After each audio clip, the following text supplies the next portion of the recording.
Sana, thank you so much for joining us today on the podcast. We're really happy to have you here.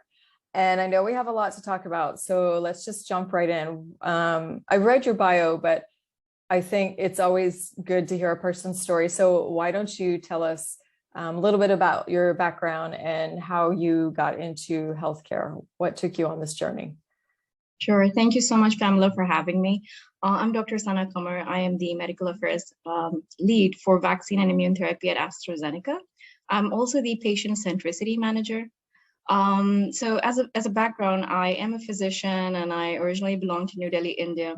And I think I found my way into pharmaceuticals really accidentally. I was in Dubai and I was actually just dropping my resumes and I just had that, luckily I was called in for an operations job. And I slowly made my way back into medical affairs because that's truly where my heart was. I think both ways, as a physician as well as now in my current role, I think it's a very different and a very rewarding experience. And there is so much that you can potentially do when we are looking at the way pharmaceuticals operate. In terms of bringing newer options and solutions for patients. And now it's not limited only to medications, but also like digital solutions. So yeah, that's a little bit about me. Great, wonderful. And what is it about medical affairs that you really enjoy? Maybe I think one thing is that, you as in the medical profession, you see people at their maybe most vulnerable.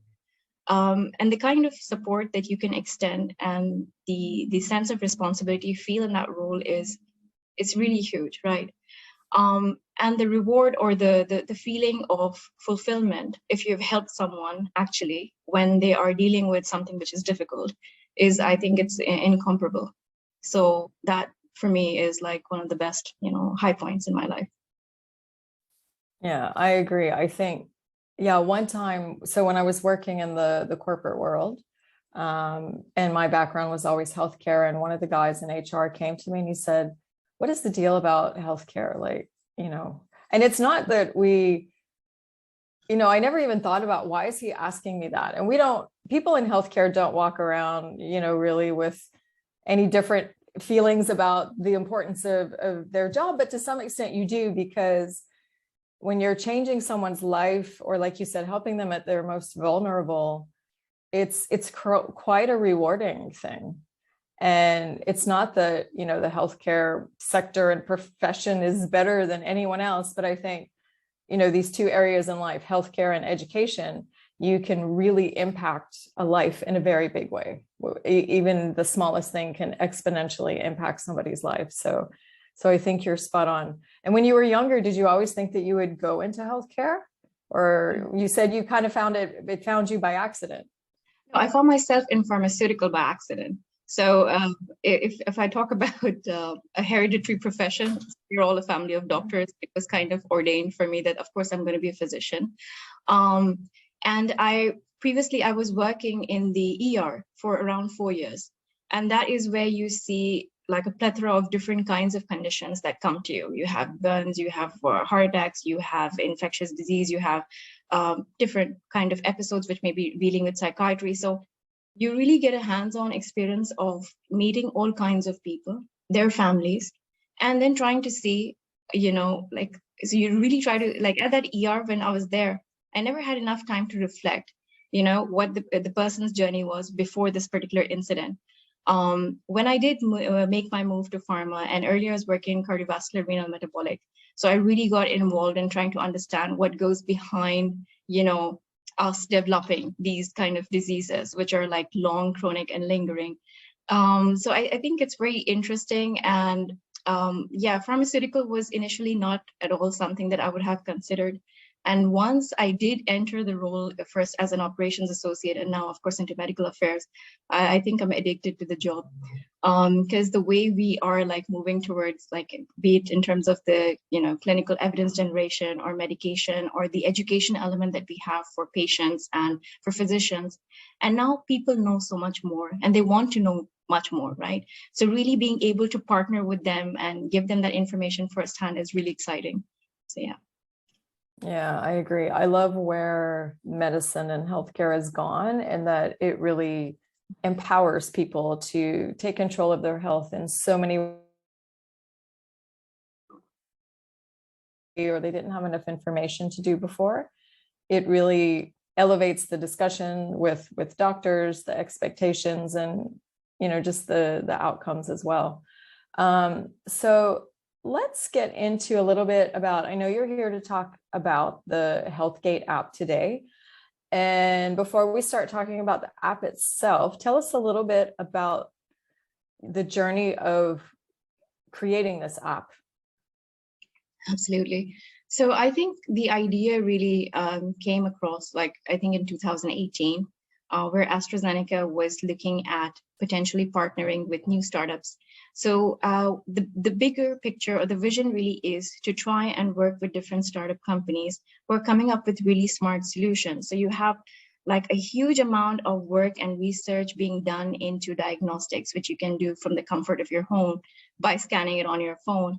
And somehow we want to marry those elements with having an application which is in your hands. And of course, you have all of this data on your health, which we have sitting in the hospital information systems or in our smart devices.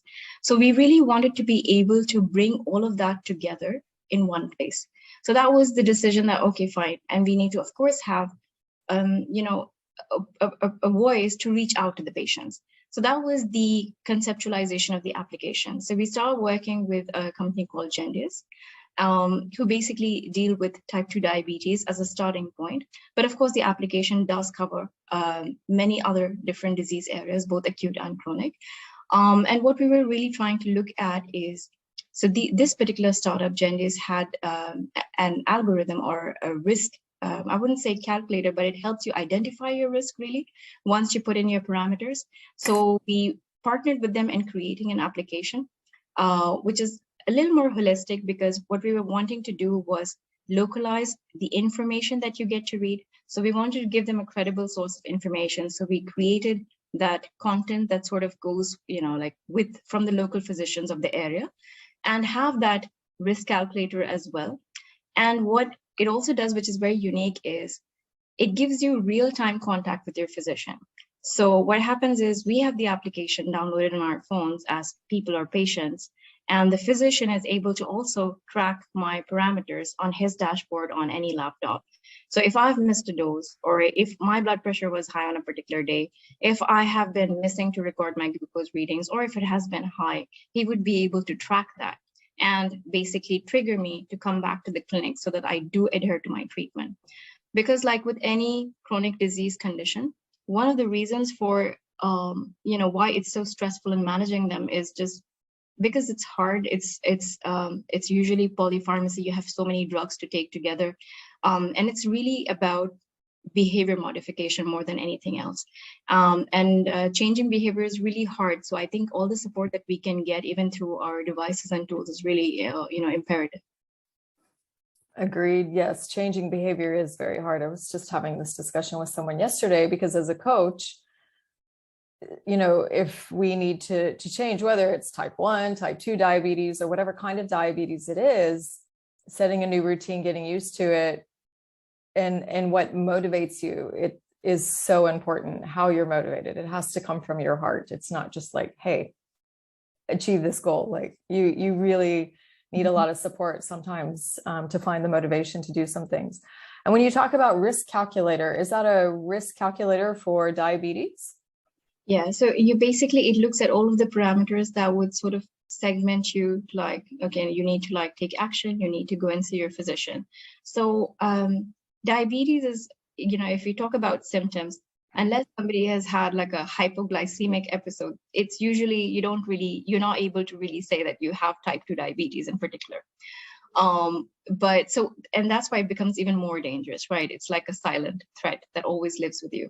So what we've done is you have like parameters, especially as, we go towards middle and older age, blood pressure, blood glucose. These are things that need to be modulated at a certain level.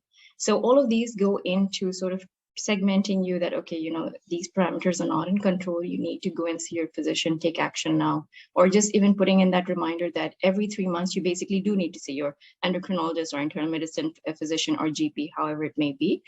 So this is what it basically does. It takes in all of these parameters and gives you like a sort of summary and an overview of everything on how your health is being managed in the current situation.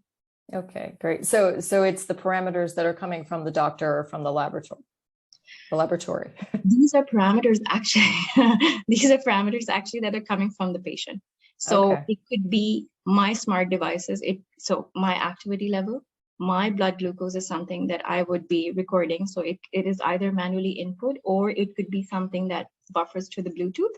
It could be a smart weighing machine, which tells you your weight and sort of buffers that to the cloud, or it would be something that I put in manually. It basically depends, whatever is easy. Like for my parents, I'm sure that they trust manual entries. They still don't trust the Bluetooth. For us, of course, we're like, we're different. That's people. Cute. Yeah. they don't trust Wi-Fi and Bluetooth. Yes. So yeah, and even same for the blood pressure apparatus as well. Yeah. Okay. Very good. Understood. And so how can I find the app? Would my physician tell me, or could I go to my physician and say, hey, this is really cool, I want to use this? Sure. So the app is free. It is there both in English and Arabic, because we really wanted to have a one place for everything. So even for diabetes, I think there is so much of information out there, right? Like on the perfect meal plan, on your level of activity, on your risk calculation. But I think what we're really trying to do is put everything together in one place and connecting it with your physician. So for me, being able to book my tests, for me being able to see my doctor, I do all of that through one app. So it's there in the Play Store and the App Store. And of course, it's free to download. And what would make it a really unique and special relationship would be if your physician asks you to download the application. So what then happens is that they have a code. So it's an encrypted, environment that's inside the application, where only both of them, the patient and the physician, are connected, whereby he, through that unique code, is able to track the parameters of the patient. So he's able to go back to the patient and say, yes, but there was a dip over here, or you were not tracking your health really well over there. So that's the way it works. Okay. And in this kind of fast-paced world with so many things changing, how do you find that is affecting how people manage their diabetes, or how even doctors are able to support their patients who might have diabetes? I think so. I think people need a lot of motivation to be able to be on top of managing their type 2 diabetes, just because it's such a lingering and chronic condition, and most days you would feel really fine, right? And then I think if you add a pandemic onto that, for the past almost 3 years, I think that sort of took like the front seat, and everything else came later. But it also, I think, it worked in two ways. So I think there was people going lesser frequently to their physicians, but at the same time, there was also a lot of education which was being done that if you do have comorbidities, get vaccinated, and you became eligible, according to a certain category. One of those categories, of course, is the conditions that come with uncontrolled type 2 diabetes, like cardiovascular diseases. So I think that information did sort of percolate into the people. So it did work in trying to create that awareness. But however, I think we were also limited in the way we were living during the pandemic, that maybe people did not go as frequently as planned to their physicians, which did definitely affect, the treatment of other conditions which are not like acute and infectious. This is so true. And my head, the emoji with the head exploding, that's me on any given day where I'm checking the Google notifications. I have some for diabetes and a few other things that I follow to follow the news and, stay up to date with what's happening. Almost every single day, there's at least one or two articles where it talks about COVID caused diabetes. Maybe not necessarily true, because depending on how they're looking at the data, what they're looking at in the studies, are coming out saying, well, no, not really, because exactly what you said happened. People didn't really go to the doctor. And also with type 2, my theory, which I've not studied scientifically, but I believe that we will see more diabetes because people staying at home, streaming, eating, not getting out and moving around as much, I think had this kind of ripple effect on everything as well. That's something that needs to be looked at. So every other day there's a headline that says COVID caused diabetes, but back to your point, maybe not necessarily true. I completely agree with that. It's mind-boggling. Yeah, you're absolutely right. And you mentioned, so the app, doctors are using it, people with diabetes are using it, but what if I'm a caretaker of someone with diabetes? What if, say, my parents had diabetes and I could follow it that way? Is the app able to support type 1 and caretakers as well in that way? Yeah, so I think that would be, so we've just produced the app, and a part of the phase 2 enhancements that we want to do is really be able to connect families and people together, people in general with this similar condition, so that they can share experiences and they don't have to, wait for the actual waiting room to have that conversation. And also for families, so I think we have beautiful examples in the region of the DHA app where you're able to get vaccinated for your whole family and link it. So we can do similar linking, which is a part of our phase 2 enhancement. So as a daughter, maybe you would be able to track that your father has not been able to take his medication, or he forgot, and you send him the reminder, or you call him and basically say that, okay, I've been able to track you and it's not happening. Currently, this is not there, but the vision or the future is basically this. We need to be able to connect, the different people, and especially with diabetes, I think family support is everything. So getting that even in the digital space, and we know how it is that most of, kids, as we become adults, we're not really living at home. So I think it also gives us like a peace of mind that, we're able to track our parents in some way or the other. So yeah. Yeah, I think it's critical. And I often say when one person in the family gets diabetes, the whole family gets it. Not that you have diabetes, but in order to be really empathetic and really understanding everything, and, maybe someone, they may or may not, I just want everyone to know, diabetes is not always the result of an unhealthy diet. There's many reasons why diabetes happens, but sometimes people might need to change their eating habits or even just count the carbohydrates that they're eating or do different things. And when that happens, the way the whole family is preparing food and cooking and eating together, it affects everyone. So I think everyone needs to be mindful of it. And that's great that you'll have that share function in the future. I think that's really critical. I know some of the devices that are out there now that allow people to share their data, particularly the continuous glucose monitors, the CGMs. People love that. And they would not trade that for anything. It gives so many people peace of mind. People sleep better at night as a result of that, not necessarily the patient or the person with diabetes themselves, but the caretaker often sleeps better because they know that their loved one is safe. Do you think, a little provocative here, but do you think that people, it can be diabetes or any chronic condition really, or even if you don't have, do you think people are kind of apped out or tired of all the technology? I don't think at the moment. Like, we did sort of validate. So I mean, we sort of did test our app with different people and patient groups and their families. And what I always hear from them is they're always so welcoming of something that would simplify their lives further.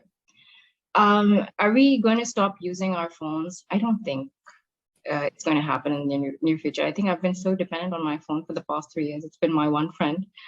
So I personally think that, no, I just feel that the app that we are trying to build, of course, it grows organically and it becomes more useful with time.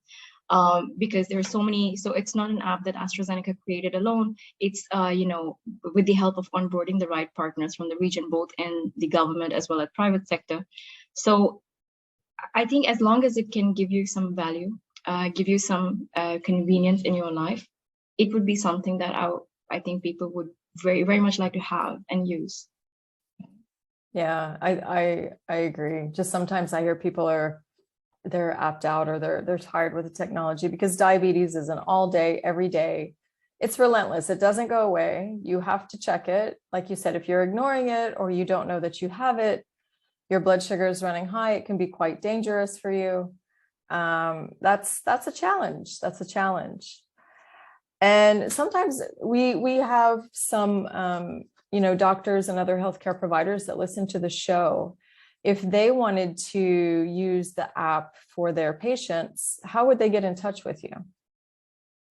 You can simply contact anyone from AstraZeneca, but I think the best point would be for them to download the application. So we do have a contact point that, mentions us, and we'd be happy to reach out to them and, help them with the onboard process. It's basically just okay. that. Yeah. Great. That link is in the show notes. So you'll be able to find it there if you're listening and you see patients with diabetes. And you had mentioned, I believe before, that it also supports other chronic conditions. Yes. So we are looking at asthma treatment. We are looking at the management of lung cancer. And of course, we will also be moving into looking at heart failure and chronic kidney disease. In fact, we already do have a quiz, like a questionnaire, because what we've tried to do is try to keep the app really dynamic. So it's not just that you have videos and, articles to read. So we do have quizzes on there as well. It helps you, again, stratify your risk. And this is, of course, provided to us by the ISN, which is the International Society of Nephrology. So it helps you sort of try and understand if you do have any sort of kidney pathology going on and if you need to see your physician. And I think, again, CKD is one of those things that, again, flies under the radar, because it takes quite some time for you to actually develop symptoms that are bad enough for us to go and visit the physician. So I think everything that requires that information is already there. Okay. So I think heart failure is another very interesting space, because because one of the major complaints of heart failure is just fatigue and breathlessness. And for somebody who's been through a cardiac event, they sort of take that as the norm. But that's what makes it even more dangerous. So we do have quizzes and actually some interactive tools that help, again, patients identify that maybe this is not normal. Great. That's amazing. And I think there's, I don't know a lot about the cancer space and kidney disease space, but I'm sure that there's room for support. And that's amazing that the app will be that robust that it can support other conditions as well. So that's really exciting. As it's Ramadan right now while we're recording this, and we know that fasting with diabetes can be challenging. People need to be looking at their blood sugars more often. They should have consulted with their physician before, just to make sure things are going well and everything is safe for them to fast. How does your app then play a role with someone that might be fasting, or any other multicultural dynamics that we see in the UAE? Because we have it's over like 200 different nationalities here. But let's start with Ramadan. What kind of role would HealthGate play for the person with diabetes that's fasting? I think Ramadan is very interesting for patients who do choose to fast, because it deals with absolutely everything which is so intricate and important for them to manage their diabetes. So their medications, the doses might be altered, so that the person does not go into hyperglycemia. So that becomes really critical. So what we have tried to do is that we have featured experts and physicians from the region who do give education on some very simple things that, would enable safe fasting. Which is, firstly, please do see your physician like at least a month in advance of Ramadan, so that, preparedness is key. So we know exactly what the treatment regimen would look like. And then, of course, comes the really, really important part about knowing what to eat when, you're fasting. Again, we've partnered with Right Bite, which helps us in coming up with different recipes where they make very simple but ingredient substitutions. But at the same time, what they're doing is the food that we're used to culturally, we're making the same food. So it's not, per se diet food. So you're making the same foods with the same taste and flavor, but you are replacing it with smarter ingredients. So that is something, the two key areas on how we intend to support our patients through Ramadan. But of course, I think, it is a very critical time. So I always, it's advice that I basically give at home to my parents that, I take them, they insist on fasting and I respect that. So I always do take them to the physician at least a month prior, set expectations, destock everything which is harmful in the fridge so that, we can proper iftar. So, yeah. Yeah, no, I love that. And we also always say the same thing. I myself not fasting. But we always start speaking with physicians weeks before Ramadan. Actually, one of our earlier podcasts, we talk about Ramadan so that people can even know what questions to ask their physician.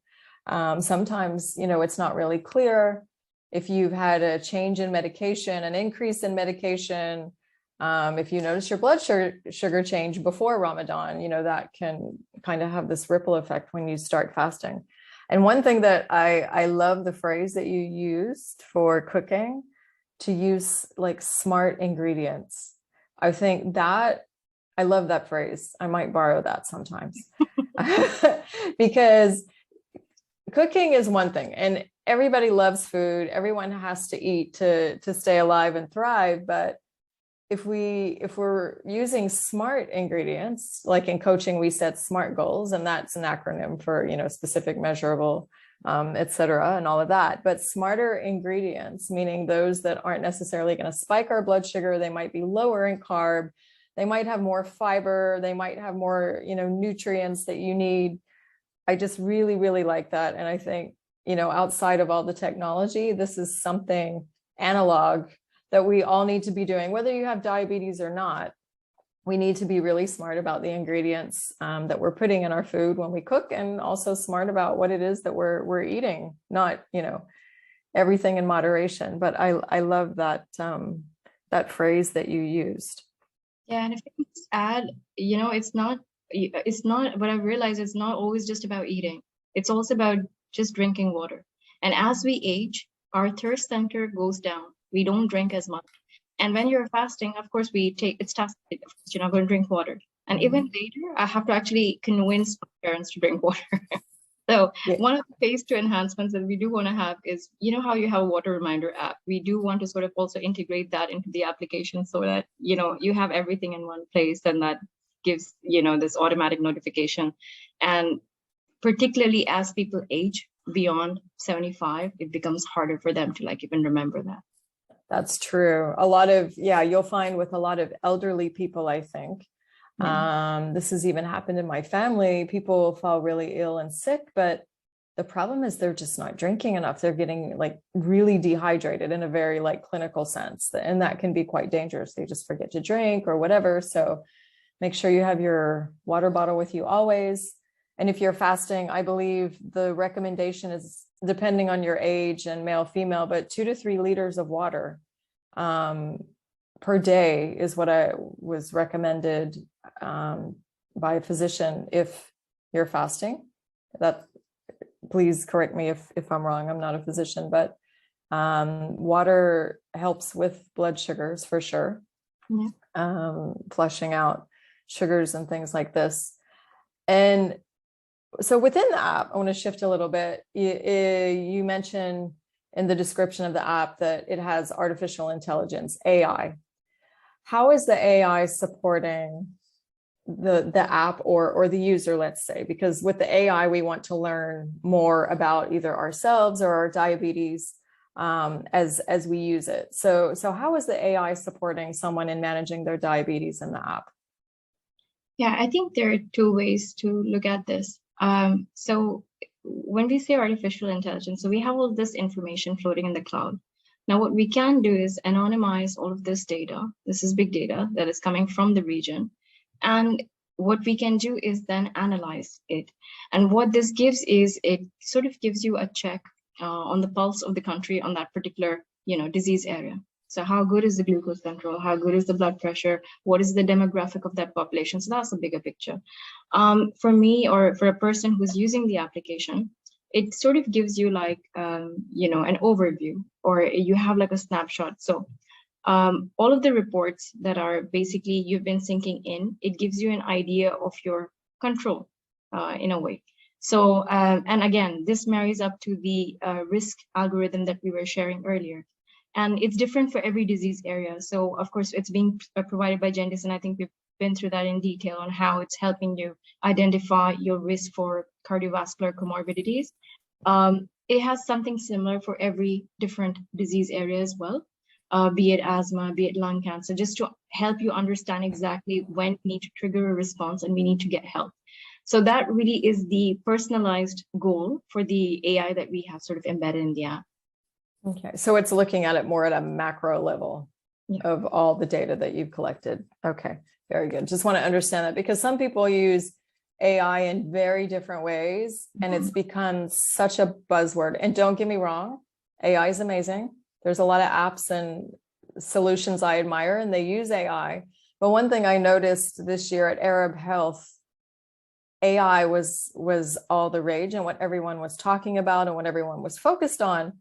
But I think it's important to understand how that's really enhancing our life and the outcomes. And, it's not this all big scary thing that it's made out to be sometimes, but it can be quite helpful. So I think it's just important for the users and also the medical teams as well to understand the role that AI is playing in it, if it's a macro or if it's more micro at the individual level, because there are some, for example, some insulin pumps, they use AI down at the user level. So then it becomes more intelligent as it understands your blood sugar patterns and different things like this. So it can be quite intricate.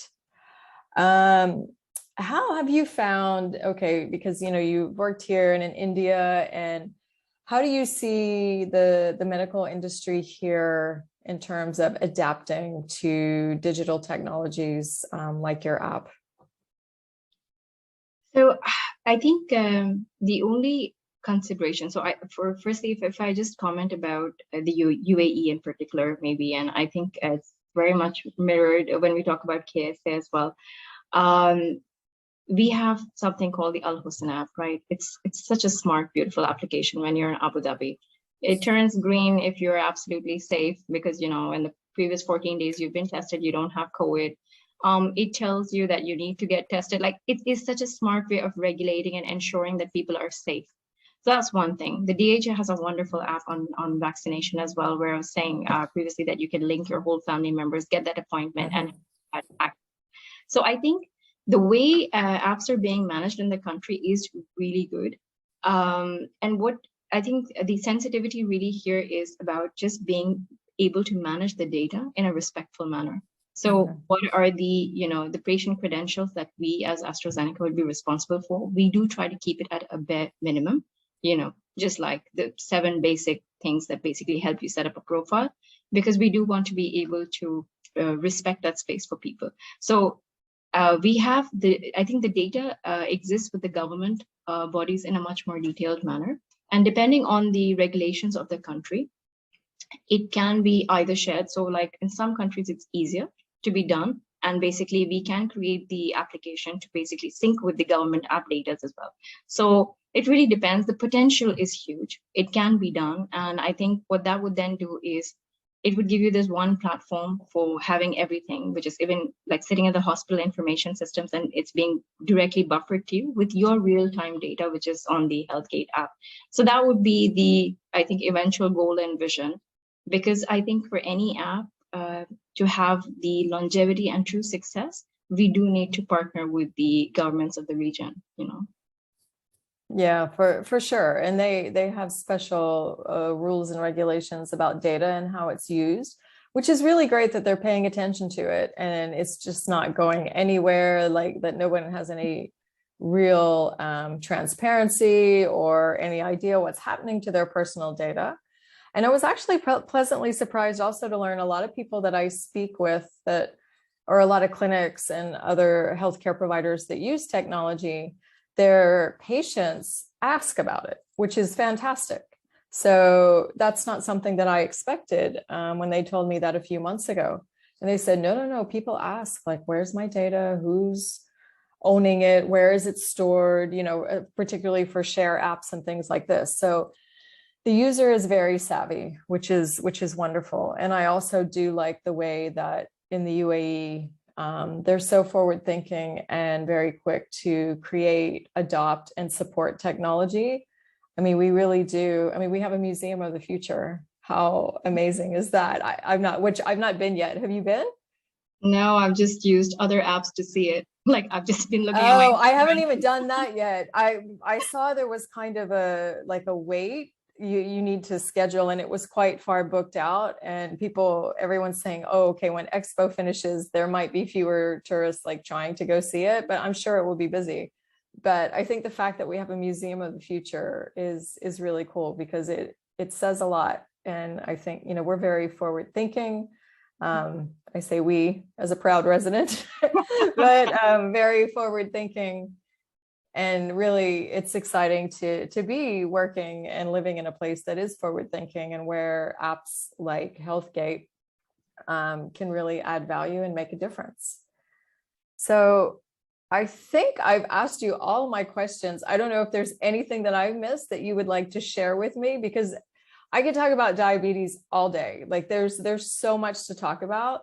But if there's something else that you would like to share with us about HealthGate that, you know, we should be aware of that I've not touched on, please let me know.